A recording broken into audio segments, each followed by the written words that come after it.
basically just break away from school. That's what I'm trying to say. So that's not going to happen. I'm not saying it's going to happen. Jed, you're literally just talking about what everywhere in Europe does, which is school and what is essentially collegiate athletics are two different things. Universities and professional sports, they're different. There aren't sports at the universities there. It's about learning. Yeah. And so I think they do just need to take the regulations away and say, hey, you can do whatever you want as an athlete. If you're also taking classes... 45, 50, 45, 40, 35, 30, he's gonna go! Holy cow! Big Red Junkies. Day by day, he gets better and better! He gets better and better! He's the JPB!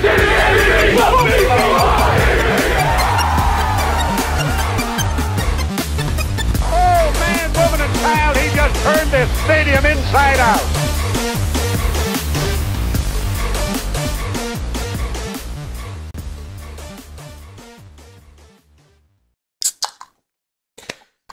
Last year we did a show that not very many people watched or listened to. It was before we had any video on YouTube or anything like that. I think it was actually our third show on YouTube, but we didn't have a camera going yet. A long time ago.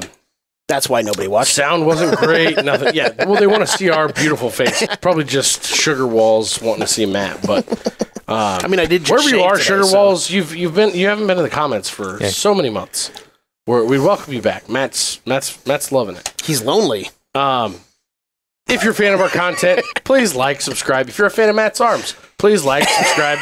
You can see him at least once a week.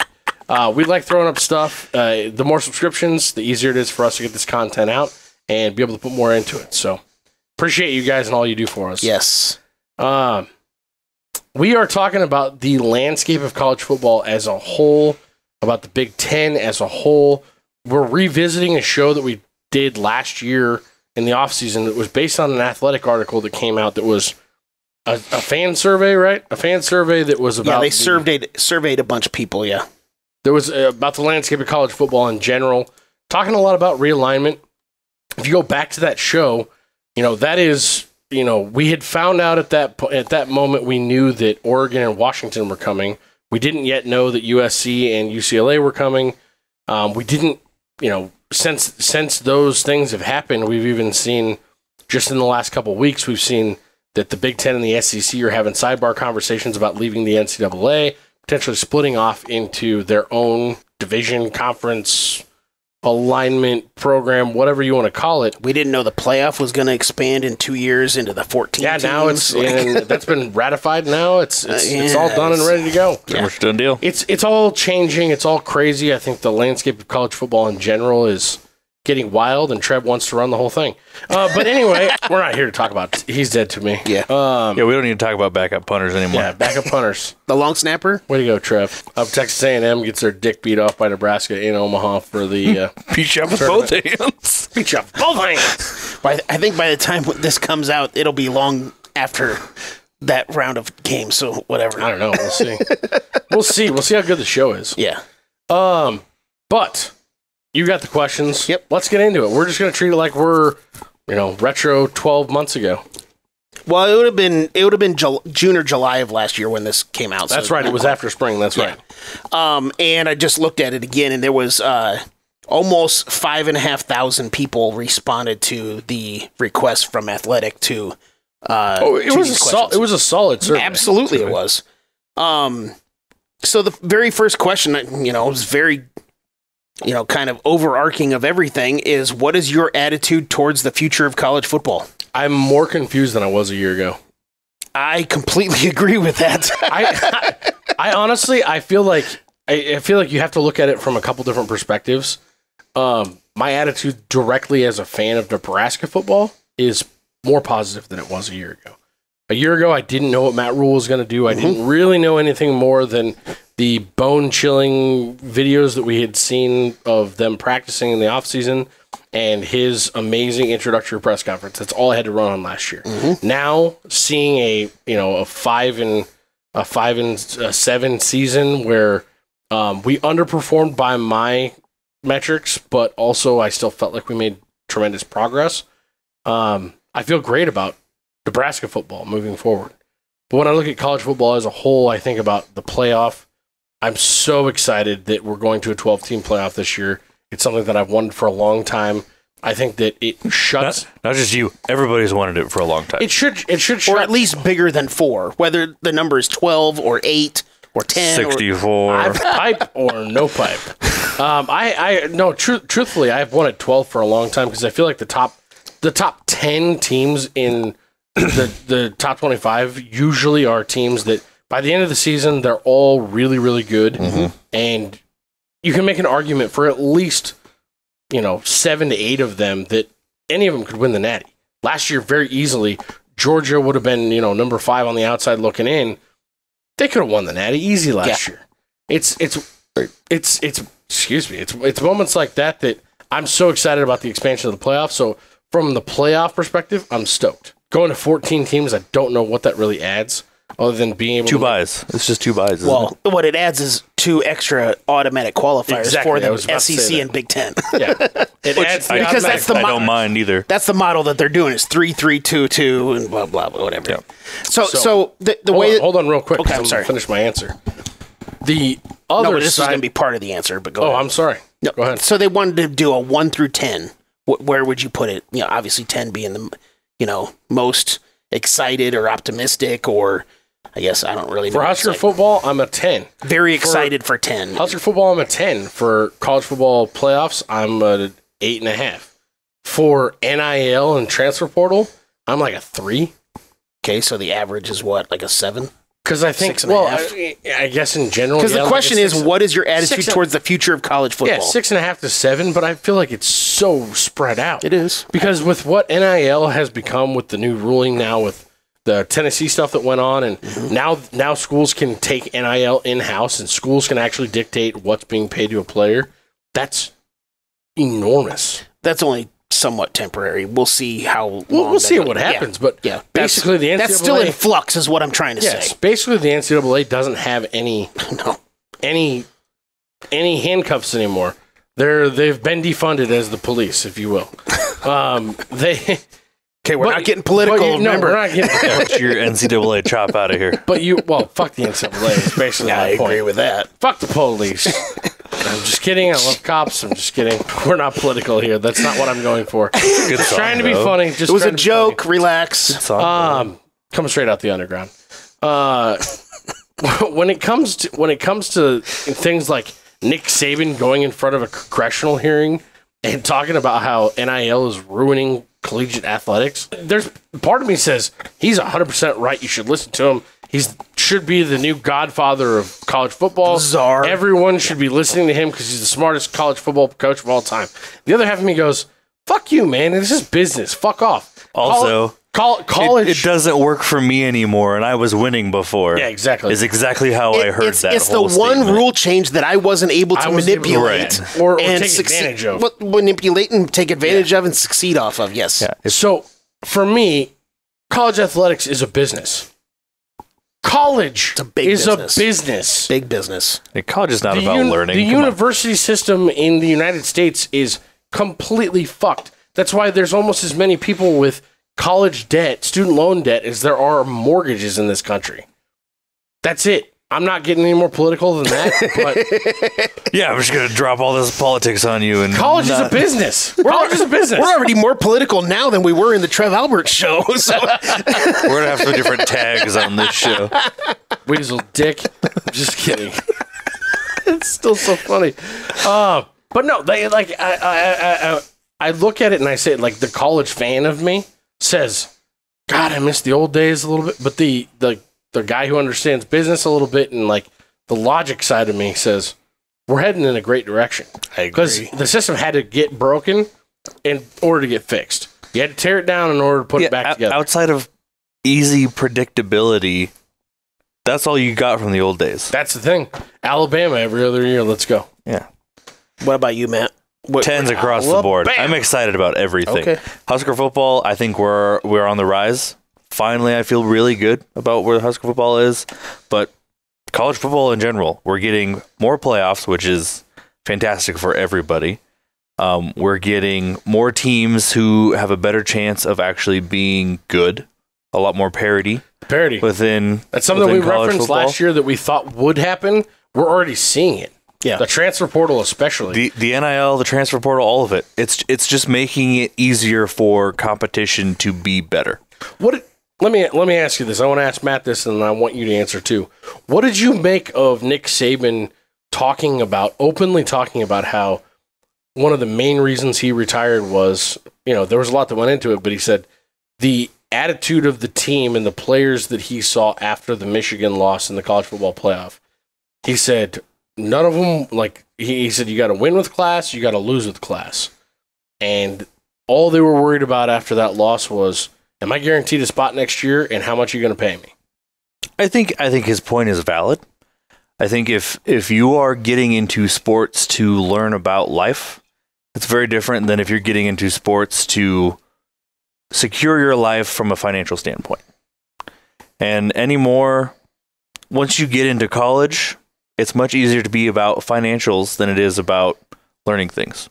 I think it kind of shifts responsibility towards high school coaches, towards schools who maybe they're not going to be able to pay players anything. That's where you can still grow those skills. But kids anymore are becoming more intelligent faster at a younger age. They're becoming more mature at a younger age. You can't just expect them to continue playing and making people money without wanting a piece. Well, they also have influence at a much younger age. Exactly. Everything is just shifted forward in time. Especially also to get that little piece, there's more access to that little piece. Yeah. So for me, I think Nick Saban's point is completely valid, and if he wants to continue to do that, he should go coach in high school somewhere.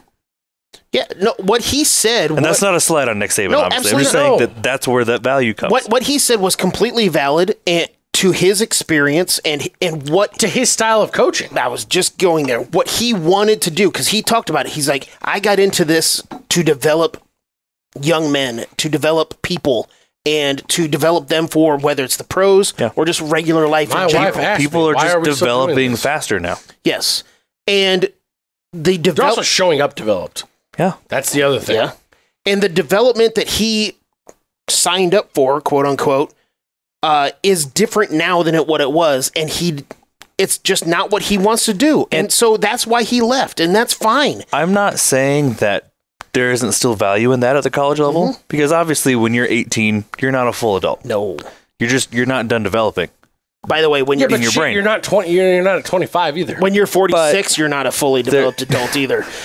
Well, that might just be something about you, Jed. I don't know. No. Because at 35, I'm not sure that we're a baseline for what you guys are trying to talk about. 28-year-olds trying to lecture us on being an adult. My whole point is there has to be more of an in between than players were already getting. The money is there.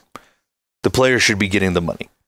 If they're not thinking about that, then they're not doing themselves that service. Yeah. So he needed to be open to it more than he was. The main reason that I asked the question is because I think it actually really resonates through to our conversations that we've had in the past about, comparing Nick Saban to Tom Osborne. Tom Osborne left at 60 years old. He left the game because he had aspirations in politics or whatever, but he also understood the game was changing and it was passing him by. I think this is the exact same thing we're witnessing with now the greatest coach of college football all time, is that the game is changing and it's passing him by. Matt Rule is a perfect example of a coach who is nimble enough to change with the times, probably because he's younger. He is. I mean, Matt Rule's what, 48 years old, 47 years old, something like that? He's a couple years older than me, so yeah, 48. Yeah, something around those lines. It's not like 50. We don't all have computers. He's not 50 yet. No, but my point is he's not 50 yet. And he's 49. So he's not 72-year-old Nick Saban who's set in his ways. And, my wife asked me why why are we still doing this? I think Matt Rule I'm not trying to compare Matt Rule to Nick Saban from a... But if you wanted to go in... I know what you're trying to say. But he's a guy that he was also very much I'm all about developing players, developing talent, doing all those things. I still think there's a place for that in college football. Yes. And Rule is doing that. The place is at Alabama, is at every major collegiate school. It just needs to also subside with money. Well, you're adding a component. Yep. You now also need to bring them along. This is something I think 1890 is doing an awesome job of that a lot of collectives out there aren't. And, you heard it talked about in that Tennessee case, that there's collectives that are just throwing money at kids and they have no idea what to do with it. They don't know what they're doing. 1890 is bringing them in. Mm-hmm. They're saying, are you financially literate? Are you not? Mm-hmm. And if you're not, we will teach you. It's an unfortunate truth. Yes. It's an unfortunate fact that financial literacy is extremely, extremely undertaught in this country, and it has been for decades. And a lot of kids come out of high school having no idea how to even balance a checkbook now. Mm-hmm. Or, they look and see how much money they have in their account. They have no idea what's coming out. They don't know how to look at those things. That's not to say all of them, because some of them are very smart about it, and some of them are ready and astute and good to go. Some of them might even have fucking money managers by the time they're 18 years old coming out of high school. No one knows. But that's part of the game now. And so being nimble enough to adjust and maneuver your way into incorporating that into what you're doing to develop these young men to be good stewards of their craft and stewards of, their community and things like that Matt Rule always preaches and talks about. It's all part of it now. And so I think him taking the time away to go to the NFL, learn a little bit about contracts and money factoring into how you're talking to players and things like that. Yeah, maybe his time in the NFL sucked dick and he was terrible at it. But at the same time, maybe it gave him a little insight outside of what the normal college game is to help him understand that that's part of it now. He wasn't doing the college thing, but he was doing the money thing already. And so, not to get super sidetracked and make this all about Nebraska, but I think if you're in a position like we are at Nebraska right now, where you have a coach that understands NIL, or at least seems to, and understands the transfer portal, at least seems to, because fuck if I know, but he figured out how to keep all of his guys here. And also, I'll add, we have what seems to be, and I'm not going to pretend that I know all the ins and outs of the NIL process or collective processes, but all you hear about is all of these big name schools, for instance, like Alabama, where their collectives are like not up to par what they should be for a place like quote unquote Alabama. And all of these places that you would think would but all these places that you would automatically think, whether it's down south or the SEC or, however you want to label any of these places. Oh yeah, they definitely are great with NIL. A lot of those places aren't. Yeah. And it seems like at Nebraska with the 1890 collective that things are in place and the processes are what the processes should be. And it actually has the player's best interest at heart, not just for today, but for the future. Like, I'm very impressed. The steps are here at Nebraska. Yeah. I'm very impressed with what I've learned about 1890. Yeah. And I think that's cool as shit. You saw it on the Chasing 3 episode when Hutmaker's parents talked about what 1890's done for him and what they're doing for the student athlete in general. Mm-hmm. That's huge. And having those resources, it's not just about how much money they can throw at them. No. It's the resources to teach them and to help them grow as young adults. Yep. That's big. And so, like I said, to answer the question, as a Nebraska fan, that raises that number for me. Okay. If I was a fan of a lot of other schools out there right now, I would not be very happy. So my answer to what is your attitude towards the future of college football, 1 to 10 scale, 10 being very excited. Honestly, I would say maybe a 7.5, only because of it's going to go into our next question that was on here, and it was, what do you think is the biggest issue facing college football? And they listed off a couple of things. One is conference realignment, managing NIL, managing roster/transfer portal, lack of parity, or other. And for myself, I'm going to the other part. And the reason why I'm only going to go with a 7.5 is because I think one of the biggest things now, I would have answered this much differently last year when we did this, is just the calendar of the school's system. Because I think the scheduling of everything, a lot of people are talking now about how they want to switch the early signing period. They want to maybe add a summer signing period, a third one. whether it's the transfer portal opening at the end of the season and when that whole thing happens, with the way that the playoff is now coming into December, middle and end of December, where a lot more coaches, because there's going to be 12 teams, soon to be 14, are going to be very busy in the month of December trying to get ready for playoff games. I think, and also we keep talking about how these two big conferences, or just football in general, wants to break away from the NCAA system.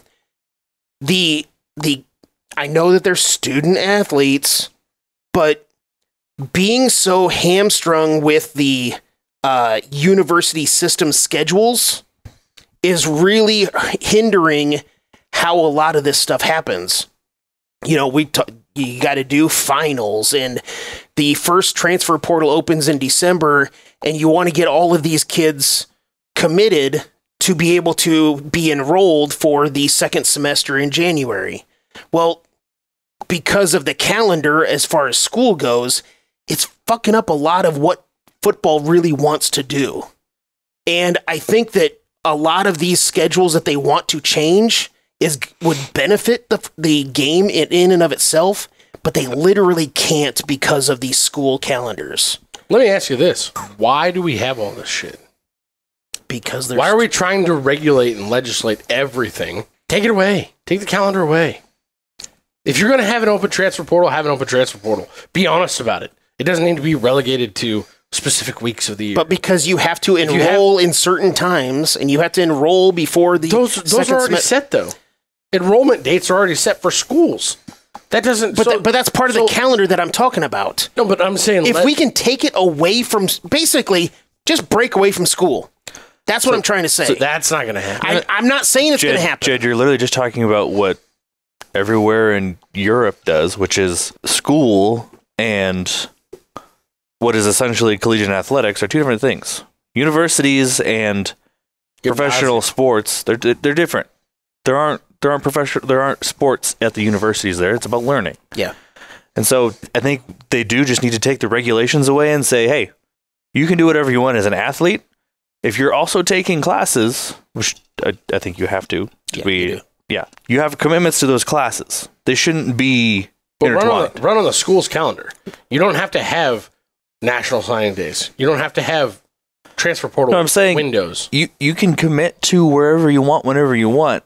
But you still have to fulfill those obligations to those classes, or drop them, fail them, do whatever. Exactly. That's what I'm saying. The school commit to the university schedules, not to these arbitrary open windows for transfer portals and signing national signing days.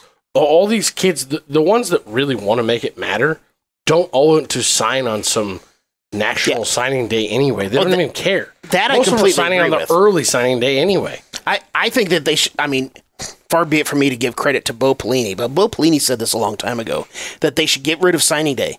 It's dumb. If a player wants to commit verbally and he wants to sign, just let him fucking sign, even if it's in September. You saw let him sign whenever they want to. Exactly. You saw on the Don't make this arbitrary day. Yeah. Exactly. You saw on the Chasing 3 episode that the coaches, I like I said, I figured you got one of the biggest recruits in Husker football history.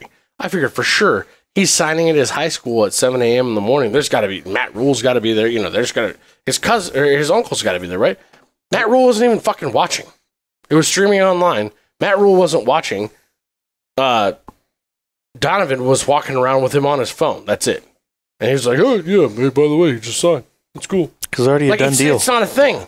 But I'm saying, like, it's just a dumb old school rule. It's like in Nebraska. Did you know on Thursdays it's illegal to spit into the wind? It's a rule it's a law from like 1907. Stop making shit up. Well, I'm dead serious. Actually, in I believe it's in Omaha. It's illegal to have sex in a freezer that's on the corner of the street. Like, you know what? That sounds like a big problem that we need to address. One of those It had to have happened for it to be illegal, though. That's the thing. It's one of those old rules. I'm glad that rule exists, because that could be a real hindrance to my daily commute. You know how hard I get when I walk past the freezer on a corner? There's also I don't want to know. Shut the fuck up. There's also a law in the state of Tennessee that you cannot shoot a whale on the back of a trailer going down the highway. You almost killed your computer. This is where we are. I don't know how many whales go across Tennessee, but hey, whatever. She's a huge bitch. Jesus Christ. So if you have ever thought about or would consider shooting a whale on the back of a trailer moving down the interstate in Tennessee, hit the subscribe button, hit the like button. Oh, come on. We know that those people have already subscribed. The rest of you, subscribe as well. I mean, it's happened dozens of times. Just do it. And stay away from freezers on the sides of... Yes. Yeah. Jed, can you refresh us on the question and the answers? What do you think is the biggest issue facing college football? Conference realignment, managing NIL, managing the roster/transfer portal, lack of parity, or other? I'm going to go with other. And I'm going to say pussies. I think there is too much emotionally driven bullshit going on in college football right now. And people just need to wrap their brains around the fact that these kids are getting paid now. And they need to stop being pussies. They need to stop being bitches about this. Matt Rule is a great example. So managing NIL. This is not something that, well, yeah, basically. But managing NIL in the transfer portal. He's a guy who's basically said, hey, I don't like it this way, but I'm going to manage to it. And what have we seen? He didn't hardly have, he's basically going to have to tell people you need to go in the portal because you're not going to play. Mm-hmm. He's not having any exodus at all. He has kids so bought in that he has to literally get rid of them. Yeah. And he doesn't want to do that. He doesn't want to, but it's there. You can't have 200 kids on your roster. I'm sorry, guy. But on the other side of things, too, I don't think he probably, at least he talks like he doesn't really agree with the whole pay-for-play thing, but he also is a guy who comes out in press conferences and basically sets the market for quarterbacks this year in the offseason by saying, hey, guys, I don't know if you know this or not, but it's going to be $1 million or $2 million to get a quarterback here. Wasn't entirely That's not exactly what he said. No, that's what he said, but it wasn't correct. And you're right. It didn't turn out to be that correct. But at the same time, you look at it and you say, he doesn't like what's happening, but he's not afraid to face it and try and work with it. I mean, hell, we spent a long time talking about Nick Saban. That's what he did for a long time with the transition of a lot of things through college football. He didn't like any of those things, but he adapted to them because this is the world we live in. Yeah. And that's really what Rule is doing. That's what you got to do. It may not be that he's lockstep agreement of all of the things, but he knows this is what you got to do to get the job done. So this is what we're doing. Yeah, I hate that somebody's going to torch us in the comments. I guarantee this about why do you guys keep saying Matt Rule's like Nick Saban? Good coaches are like good coaches. There's kind of one way to do it in this business. Okay. Matt Rule is not close to Nick Saban. That's not what we're saying. That's not what we're saying. But he does some similar things. We're also bringing up Nick Saban because he literally was talking about this in front of government officials, talking about the issues of college football in the NCAA, not just college football. He was talking about it as far as athletics in general in college. But when you compare things, you compare like things. They're both head coaches in college football. Yeah. Nick Saban's the easiest person to compare him to. That's it. Well, and also at Nebraska specifically. Most relevant speaking right now. Just focusing on Nebraska, when we talk about great head coaches, who do we compare him to? Tom Osborne. So just relax. We're talking all-encompassing college football, so we're going to bring up the greatest of all time. Yeah. Sorry, but... And he's relevantly in the news right now. Yes. The other thing that I will just say, just as a sidebar thing, not to be political, but I don't think the government should be making any decisions about college football at all. There should be no legislation brought down about what can and can't happen with NIL. Leave it the fuck alone. We have a free market in this country for a reason. Stay the fuck away from it. Well, that's all I'm going to say about that. And that said, if you ever need any financial consulting services, not to go into what we have talked about in previous show about the Trev Albert stuff with the Jim Pillen stuff, I don't understand why he's commenting on the Board of Regents. You know what? You're the governor. Go be the governor. Shut the fuck up about the Board of Regents. I think it's because he's a former player that has a platform. He's also a former Board of Regents. I think that's what it is. But go do your job. I agree with you. Stay the fuck away from it. Yes. Stay the fuck away from it. Anyway, Matt, do you have one of those 5 options? Yeah, I'm not going to choose the other like you guys have. It's a transfer portal. We've already kind of discussed it. They just need to relax it a little bit and make it easier to understand. Yeah. It's hard to understand as fans. It's hard to understand as players, and coaches don't have a great grasp on who they're going to have all the time. So they just need to simplify it. If they can do that, that would take away a lot of my issues with what's going on there. I 100%. That's one of the reasons why I have the other of the, as far as the school calendar that we have. And some of it is also because of the actual calendar of where our sport of football takes place.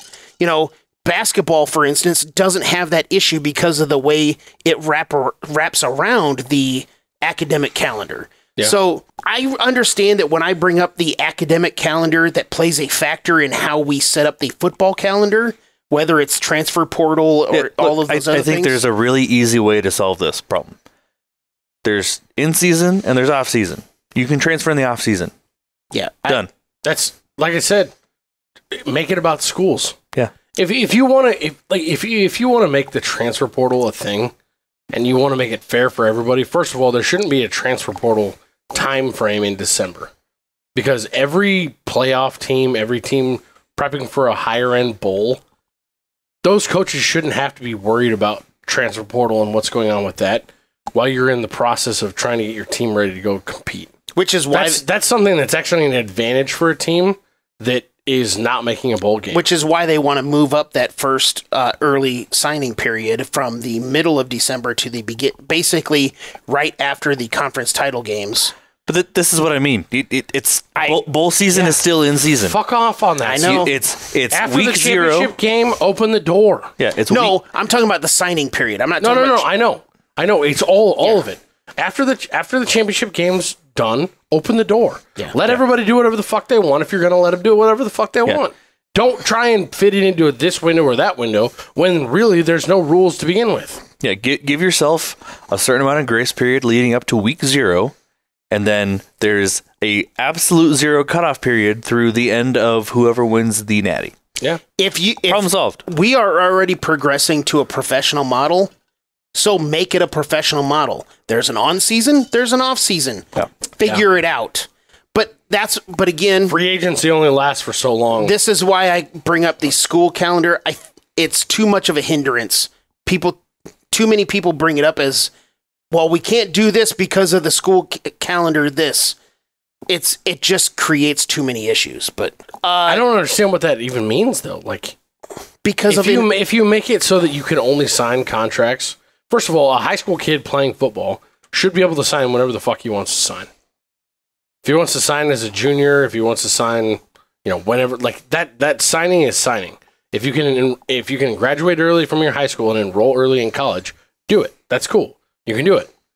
If you want to transfer in the off season. Off season runs from Monday after or Tuesday after the fucking natty is played to August 1st or whatever the fuck it might be. Too many people want you to get in January and go through spring practice. It's like, you know what? Just come in the summer, and then we don't have to fucking worry about this whole schedule calendar. Stop forcing stuff. Yeah. Yeah. All right. What's the next question? I'm not 100% sure that this really is as relevant as it was last year, but how do you feel about Texas, Oklahoma, UCLA, USC joining other conferences? Can we just do all teams that are changing? I mean, there's not a whole lot right now. The only one going into this next year is a massive shift for everybody, and everybody cares, is that UMass is going to the MAC. Is that on your radar? Where is UMass? I was kidding. It's in Arizona. It's in Worcester. Is that one of those Hawaii schools that's been coming up? It's in the Virgin. It's not UMassive. It's UMass. Hey, for those UMass listeners that are listening, I apologize. All one of you. Yes.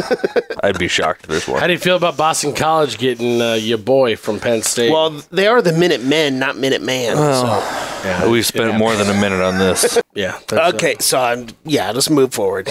How does your enjoyment of consuming college football now compared to 10 years ago? You know what's my answer has changed since last offseason. Okay. You know why? So again, 1 to 10. Yeah, 1 to 10. It's a motherfucking 10. Okay, motherfucking 10. You know why it's a motherfucking 10? I don't even know if it was a 10 last year or not, but I'm gonna find out. The quad box on fucking YouTube TV. I'm sorry if you don't have YouTube TV. This is a weird take. Behind. It's real. It's real. The quad box is real. Our TVs are all big enough now. You know, I grew up watching college football, watching Husker football games on a fucking 19-inch TV. PJ, YouTube TV is not the only TV provider that does 4 screens on the same TV. Don't care. If you don't have it, you don't know what I'm talking about. You're right, but YouTube TV is great. We're not sponsored by great. YouTube TV. No, we are. Hey, YouTube TV, if you're watching. Come on. We're looking for sponsors, guys. Literally anybody and everybody. We're looking for sponsors. And even if you don't want to pay us, just give us a free subscription. So that's why you're at a 10 is because of YouTube TV? Yeah. Honest to God. I love being able to watch, like, you know what? When a Husker game is on, I will have it full screen with the ability to hit the back button, and all of a sudden 3 other games pop up that I care about. See, I'm at a 10. Fantastic. I'm at a 10, but more because there are more teams that are fun to watch now That too. than there have been before. Yeah, you Quality got of the product on the field is better. you got all the blue buds, but then you also have, you know, the TCUs from a couple years ago who make it super fun to watch. You've got teams that come like Boston Arizona College, creeped they'll up sneak up on you, this year. and you can actually go watch their games. There is more content now to watch for college football than ever before. So it's kind of interesting. I was just reading this. Nearly half of respondents, this is last year's responders. Nearly half of respondents, 45.4% voted for responses 4 through 6, as far as ranking 1 through 10. So, Man, I feel like that's a lot of people that don't have YouTube TV. Again, YouTube TV, if you're out there, we'll put you on as a sponsor just but for a free subscription. even 8 months ago, For all 3 of us individually. even 8-ish months ago, how is your enjoyment, again, the question, how does your enjoyment of consuming college football now compared to 10 years ago? 10 years ago, it was trash. I mean, it was great in the moment, but Well, like, let's say if I remember 10 years ago, I would have to go through in Saturday morning when I would work on a Saturday, I would have to go through early morning, and I remember on my DVR, I could only record 4 games at a time. Oh, shit. So if I wanted to 4 record, games at a time was tremendous back it was great. But Usually it now, was 1 or 2. I literally record every fucking game, Yeah, you no matter can- if there's 12 games going on at once. And it dices it up by important plays for you if you want Yes. to fucking go through that. Like, you don't have to watch the whole game. how do you pick 4 to 6 when it says compared to 10 years ago? I don't have any idea. I don't understand that at all. I'm struggling to remember if there was anything else that I didn't know about last year that I know about now. But yeah, from just a consuming college football perspective, you have to be better off than you were 10 years ago. Yeah. And piggybacking off If of that, it was 13 years ago, I would say it's even a farther leap because 13 years ago, we were still watching 3 or 4 games a year on pay-per-view. yeah. Piggybacking off of that, the next question was, do you find it difficult or too expensive to access the games you want to watch? No, By the way, 78% said no. I would say no. Yeah. YouTube TV is not expensive. Well, Especially but if we get a sponsorship from YouTube. do we just have to say YouTube TV, YouTube TV, YouTube TV? But I mean, to be fair, so now we're starting to get Peacock games. So you do have to pay, $5 more a month for Stop Peacock. bitching about it. Stop bitching about it. I still remember when certain Husker games you had to pay for pay-per-view. Which was That's what I just $35 to $40 a game. For I a was game. working One at a sports game. bar at Not the time. $5 for a month. I was working at a sports bar at the time. You had to pay for every seat in the business. Yeah. It was expensive as fuck back then. It's really funny. So last year, obviously, we had that one Peacock game against Maryland, and it was really funny. So, like, a month and a half after that game, Trev Alberts does his, rest in peace, Trev Alberts, but does his... I wore black just for him. Okay, so this is Friday night, March. What is it? March. He's about to go on a Trev Alberts tangent. No, You I'm should not. finish your No, I'm point. not. My point was, if Trev Alberts gets murdered in the next week, that was not us. I don't know when the show's going to come out for sure. Yeah. It's Friday night. Nebraska just played their first Big Ten tournament game. God, that's an They won. aggressively Yeah, dark. Yeah, Fine. just saying. So he was doing his monthly... Kennedy's Trev Alberts. It was his monthly radio show, or his call-in show on 590 of the Sports Nightly show, and one of the people called in, and they were like, it was of course some old guy that doesn't understand technology, and he's like, I really didn't like, and again, this is like a month and a half after the Maryland Nebraska game on Peacock. I really didn't like that one game on Peacock. So can you do something about that? And Trev was like, that's just kind of the way it goes now because the contract that was signed. Like, no, I can't do something about that because that's a conference thing and you're just going to have to fucking deal with it. Like, get the fuck over it. I'm so sorry you have to cancel your free subscription. Yeah, there will be one for the next 10 years. I'm so sorry you got a free trial for Peacock for the next 7 days. Maybe after this current contract is done, then we'll see something about that. Yeah, I mean, I understand that there are a lot of people on budgets and all those other things, but with, password and login sharing and stuff no, it's not. It's so easy. It might be too expensive for people, but the first part of the question was, do you find it difficult? It should not be difficult. You can figure it out. Should players get a share of the TV revenue? Yes or no? The answer a year ago was yes at 61%. That's kind of, I bring this, I know that there are some questions in this survey that we're not really going to go over because they're not really relevant to what they are now. But this one is because it's trending in that direction that it's going to end up being that way. So something that's actually really relevant to this is, I actually had this thought earlier, the NCAA is basically irrelevant when it comes to college football as is, especially with the Tennessee case ruling. Why don't they become the NCAA, the NCPA, Players Association? Like, represent the players, specifically talking about, like, this NCAA 2K25 or whatever is coming out.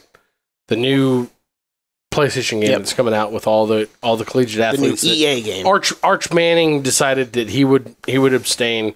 He's not going to do it anymore. He's not going to do it because he wants to focus on becoming a starter. I thought that was kind of weird. Because signing a piece of paper, it's a lot of focus, and getting a free $600 is really taking away everything. That's the thing, though. It's $600, right? They still have to go pay $110 to buy the game themselves. No, it's free. You get it for free. Whatever, cool. So it's basically $710 they get. The revenue that game's going to generate is probably in the billions. So it seems like a small amount of money, and it's not something that was negotiated. They just arbitrarily set this number. Oh, everybody's getting $600. It's roughly 11,000 players that are going to get this money. Yeah, real quickly, I'm sorry. What I heard was, and I don't know the actual legalities of this, but from a tweet that I saw, God forbid I believe a tweet, but the $600 number was reportedly the lowest that you can give out to, like, face certain legal issues of I don't know, like, I probably shouldn't have even brought it up because I can't really explain it very well, but it was kind of like the bare minimum of what you should offer to be able to get over certain hurdles. That's why they came up with the $600. That's fair, but you have a situation here where this is literally the most literal use of name, image, and likeness of anything they're going to come across. Even if it was jerseys, even if it was whatever. This is literally them using a computer model to mimic them in a game. Like, this is name, image, and likeness at its peak. This should have been negotiated by an association that represented the players that wanted to be involved. Yep. Plain and simple. There should be an NCPA, if you will. And I think that's something the NCAA, if they want to stay relevant, could really focus on. I would not want the NCAA to handle that. All that being said, when it comes to TV revenue, I remember my answer to this last year. It's the same answer I'll give right now. NFL players don't get a share of the NFL's TV revenue. They don't get a share of that. Are you sure? They don't. They get a contract from the team or from the NIL collective in this case, and that can come down from that. That money, a lot of that money comes from that, sure. But they don't get a share of the TV deal. They don't have a separate side deal where they're getting paid from the TV stations as well as their team. It's not the way it works. And if you're going to get paid to play college sports, get paid to play college sports. Doesn't mean you need to be part of the contracts that are what the conferences are aligning for TV deals. I mean, they might not, in the NFL, they might not get that players don't get, but it goes to the team. It's not direct. That helps pay for the, I mean, it's not direct, but it's team revenue. It's very close to it's team revenue that then pays the players. Sort of yes. semantics, but I agree. It's not semantics. It sort of is. No, it's not. The school should make the money. The conferences and the schools should make the money from the TV deals. Here's my stance.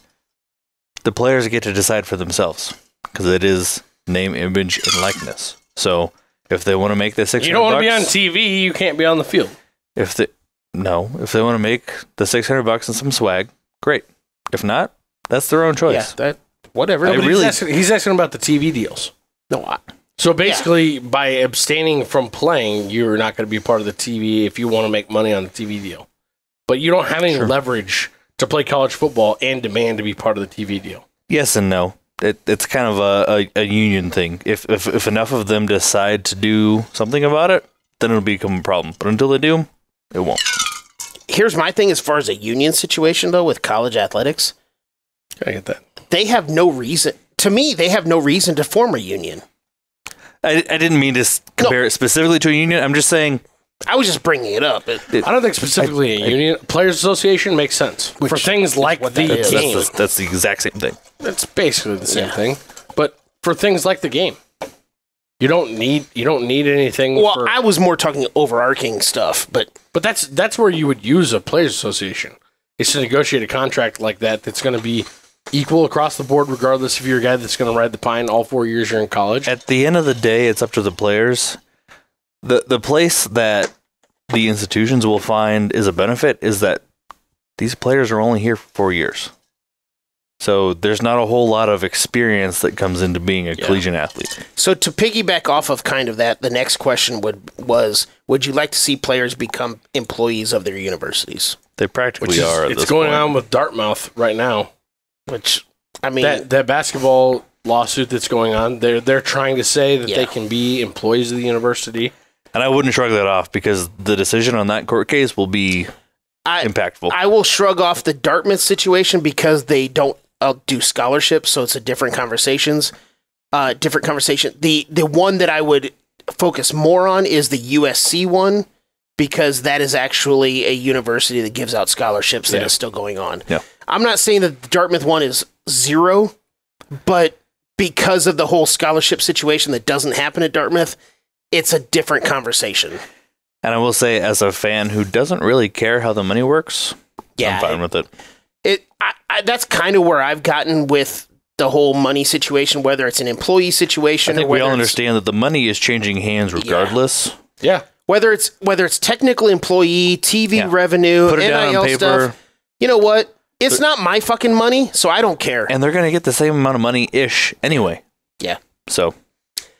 Hold on. I think this is something that played into the Trev Alberts decision. If you're going to take... If NIL Collective is going to go in-house... I really just don't want to talk about him anymore. Hold on. I got to be honest. If NIL Collective is going to go in-house, and you're talking about $1 billion as opposed to $2 billion, and you're talking about paying your players, that's the difference. That is a difference. That's all I got. What is the ideal size? I think we kind of already went through this. What is the ideal size of the college football playoff? 64 teams. 8, 12, more than 12, 4, or 2? It's 12 or 16 in my mind. 64. You guys tell me you wouldn't 14, love... I think, is a weird number, but it's just because, like you said, they're looking at those specific per conference numbers. Yep. I personally think you should just be taking the top 12, top 16 teams in the poll. December Madness with a regional plan. I'm just saying. I'm not going to sit here and say that I don't love 64 teams. I would love the idea of it. Like, it would be fun to watch. But play into February. You also go number one. Yes, number one. Fuck the Super Bowl. Start the season early. Start at the end. Start in the last week of July. Goes back to my school calendar situation. Who cares about the school calendar? I agree with you, but 64 team mega playoff for college football. Also, are you telling me you wouldn't love that? Also, the other bigger thing is the whole safety in football and more games, and that's just why it just you wind up with the champion playing like 20 games. 20 games. Like 20, great. 20, 25 games. Gauntlet. Sounds like football to me. They're all under 25. They can handle it. So this one doesn't really factor into now, but it's just kind of fun to look back on. This next question was, which first-year Power 5 coach is most likely to succeed at his new school? And the ones that they give it the most for was Fickle at Wisconsin, Rule, obviously. I remember this. Hugh Freeze at Auburn, Deion Sanders at that stupid school. Let's just change it. Who did the best their first year? And Brom at Louisville. Brom did the best. Brom did the best. Because he made his conference Brom did the best. game. Hugh Freeze did a great job at Auburn. That's really the only way that I can see this question going Especially through. when you look at how bad Auburn was the year before. Hugh Freeze did a phenomenal job at Auburn. Who did the worst? It's all relative because you have to think about where they were the year before. We just make opinions on the show. Honestly, Fickle was probably close to the bottom on that. He was disappointing for sure. Deion definitely wasn't as good as he said he was going to be. He was about where everybody expected him to be, which did improve their win percentage by 500%. I mean, who ultimately did the worst isn't on the list. It was Zach Arnett at Mississippi State because he already got fired. Yeah, that was bad. So, I mean, that's Idiot. Rest in peace, Pirate. But as far as the 5 people that we listed, I mean, it's either Sanders or Fickle who did the worst. Arnett needed to stop listening to his fat little girlfriend. No, that's who He's just doing a pirate quote. I know. I know. That's what he would say. But yes, Jeff Brom did the best because he made his conference title. Hands Cool. down. Yeah. Hold on, time out you're real fine. quick. I think he caught lightning in a bottle. Oh, no. I said before the season started. I don't think he does that well No. ever again at that school. Well, I'm not going to say ever again, but I said before the season started, It didn't tell us anything about his coaching. Louisville can make the conference already championship game because of the schedule that they had in conference. Now, this year, their schedule ramps up tremendously. So I'm not expecting them to do that this year, but he's a great coach. He's a great recruiter for that school. I'm not going to say ever, but next year, not so much. They will be Purdue moving forward. Like he's a great coach. He's a great recruiter for Purdue. Yeah. For Louisville. He's not a great coach, a great recruiter for a big-time show. No. And then, again, there were some other questions, but they're not really relative. The last question I'm going to bring up for this one to recap from the survey from last year. Which first-year Power 5 head coach is least likely to succeed at his new school? And the ones I'm going to bring up is Deion Sanders, Brent Key at Georgia Tech, Troy Taylor at Stanford, Zach Arnett at Mississippi State. Too late. Well, we have our answer. Yeah. Well, okay, so take Zach Arnett out. Hugh Freeze, Scott Satterfield at Cincinnati, or Matt Rule? Satterfield at Cincinnati did not have a very good year either. No. Well, compared to where they were when Fickle left. Yep. High bar for a lower school, but yes. I would say it's all subjective based on where we think success lies at that university. Mm-hmm. I think that if you look at the grandstanding and the vocabulary of Deion Sanders, you have to say that he is not going to succeed based on what he has said he will do. If you just look at the amount of money that the media spent on Colorado, It's ridiculous. Failure. He is least likely to succeed to be able to not cash the checks that his mouth is writing. Especially with his model of if he'd gone in coaching and recruiting. Bingo. Because his recruiting model is absurd. Terrible. It's absurd. I'm just going to go out and grab all of the trash from all the other teams that want to transfer. And I'm not going to I'm not going to recruit anybody from high school. And we saw exactly how they brought in the best. He signed 5 guys. He brought in the number 1 tackle in the country. They brought in 80 new players last year, and they ended up with 4 wins. Yeah, that's going to be his lifestyle in Colorado until he changes his mindset. And by the way, has that tackle actually even signed? Because I know he hesitated. He did. Okay, cool. He only waited 2 days. Okay, cool. 1 guy, cool, out of high school. I'm not saying that it's good. I'm just simply saying like. He's not as bad as we would like him to be, but he's also not nearly like he's not even 25% as good as he said he was going. He's exactly as bad as I would like him to be. Yeah. I want him to be right around 4 wins all the time. I'll bet they win closer to 6 or 7 this year. I doubt it. I would be surprised if they made a bowl game. They're in an easy conference. Yeah, but they're still a garbage team. True. So that's all I got on these questions to kind of recap the survey from last year. That show was fun. There are things that changed, like from last year. Big time. Big time. And there's a lot of stuff that we answered last year that I completely changed my mindset on after that last year. But I remember talking about Prime last year and also thinking he was full of shit. Yeah, no, he's exactly who I thought he was. Yeah. But at least this year we have some answers. Last year we kind of were like, maybe because of who he was as a player and the way that he's able to motivate people and things like that. They could catch lightning in a bottle. Now, granted, they did catch lightning in a bottle for 2 games against us. Yeah, I was gonna say last year on September 15th. That's the one part that I regret. Just saying. Last year on September 15th, I thought Coach Prime had fucking done a deal with the devil. Yeah, but then it came due. Then the devil, and then the devil showed up and said, "Here's my dick."